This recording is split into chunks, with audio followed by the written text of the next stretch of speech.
السلام عليكم ومرحبا بكم في قناة لمسة من مطبخي. وصفتنا لنهار اليوم اسفنج. هذا اسفنج ناجح 100% من أول تجربة. نتمنى إن شاء الله تعجبكم الوصفة وتجربوها. نمر مباشرة للمقادير وطريقة التحضير. عندنا ملعقة صغيرة خميرة الخبز، عندنا ملعقة كبيرة سكر، عندنا 2 كيسان ماء دافي، لازم يكون الماء دافي به السفنج تاعنا بالخف يخمر. نخلط الماء مع الخميرة حتى تذوب كامل هذيك الخميرة، ونجي نضيف الفرينة هنا كمرحلة أولى نحتاج 2 كيسان. نضيف الكاس الأول ونضيف الكاس الثاني ونخلط مليح، خلط حتى العجينة حتى تدخل الفرينة كامل في هذاك الماء. هنا نجي نغطي الخليط تاعنا ونخليه يتفاعل حوالي 10 دقائق.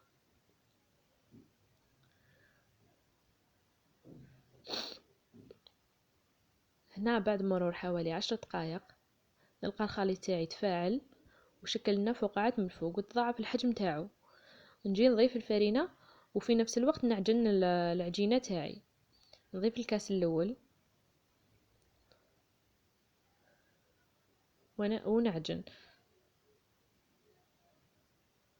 هنا درت لكم الكيلة بالكاس وانتيا الكيلة اللي تحبي ديريها. ضفت الكاس الثاني ونبقى نعجن، وفي نفس الوقت شوفي اذا العجينه تاعك خاصها الفرينه ولا لا. هنا كاين الفرينه حسب اللي عندك، كاين الفرينه تشرب كاين الفرينه اللي ما تشربش. هنا لقيت بلي العجينه تاعي خاصها شويه فرينه. كي كنت نضرب فيها لقيت بلي خاصها شويه فرينه، ضفت لها نصف كاس فرينه.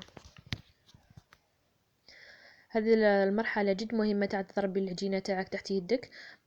كل ما ضربتي العجينه مليح كل ما جا السفنج تاعك ناجح ومفشفش من الداخل. هنا راني ضفت نصف كاس فرينة اللي حكيت لكم عليه، وفي نفس الوقت راني نضرب في العجينة تاعي. هنا نشوف العجينة تاعي اذا تقطعت لي نعرف باللي خاصها شوية فرينة، واذا ما تقطعتش نعرف باللي هذيك هي العجينة تاعي. هنايا نضربها مليح العجينة تاعي ونغطيها ونخليها تخمر حوالي 10 دقائق، ماشي تخمر، تريح. هنا عفوا راني نسيت الملح، راني ضفته لكن المقطع نحذف لي. وانا نضرب في العجينة هنايا نغطي العجينة تاعي ونخليها تخمر حتى يتضاعف الحجم تاعها. هنا بعد مرور حوالي نص ساعة لقيت العجينة تاعي خمرت وشكلت فقاعات من الفوق، هنا دليل على ان العجينة تاعك راهي ناجحة. نجيب بلاطو ندهنه بشوية زيت، نخرج كامل لي غاز من العجينة.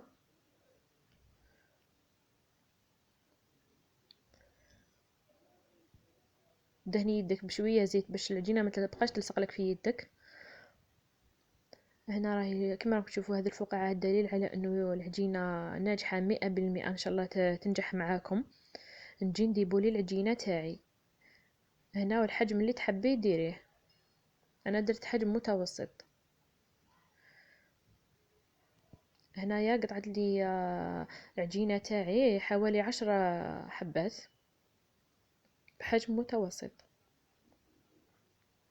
بعد ما ديبولي كامل العجينة تاعي نمروا طريقة القلي. هنايا نجيبو بالحبة وندير ثقبة في الوسط ونبقى نكسل في الحبة باش الثقبة تكبر لنا. نديروها في المقلة الأولى. هنا راهم عندي 2 مقلات، المقلة الأولى فيها شوية زيت وعلى نار قليلة، والمقلة الثانية المقلة شوية غامقة. ماذا بكم ديروا كاسرول وفيها زيت شوية بزاف ونار متوسطة. نبقى نحرك في الحبات تاوعي حتى يشكلوا هذوك الفقاعات مع الحاشية.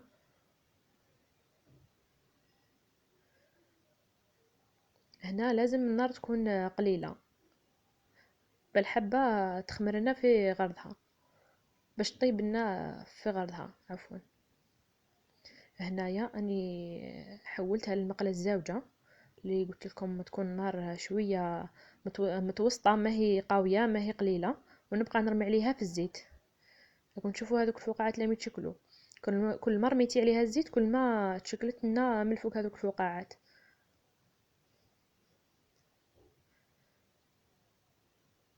هنا بعد ما حمرت لنا وطابت من التحت نقلب بالحبة باش تحمر لنا من الفوق. وماذا بيكم ما تحمروش الحبة باه يجي الشكل تاعها شباب.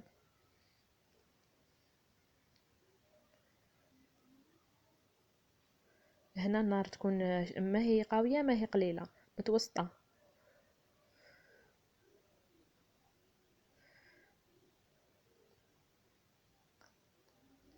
ها هو السفنج تاعنا، ان شاء الله يا ربي تجربوها وتخرج معاكم. هذه الحبة الزوجة اللي كنت درتها معاكم بنفس الطريقة نرمي عليها الزيت وكي تطيب من تحتها نقلبها باش تطيب من الفوق.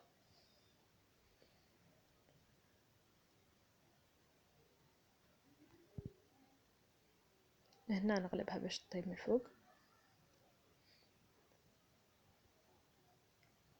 ماذا بكم ما تحمروهاش، هناني حمرتها شوية.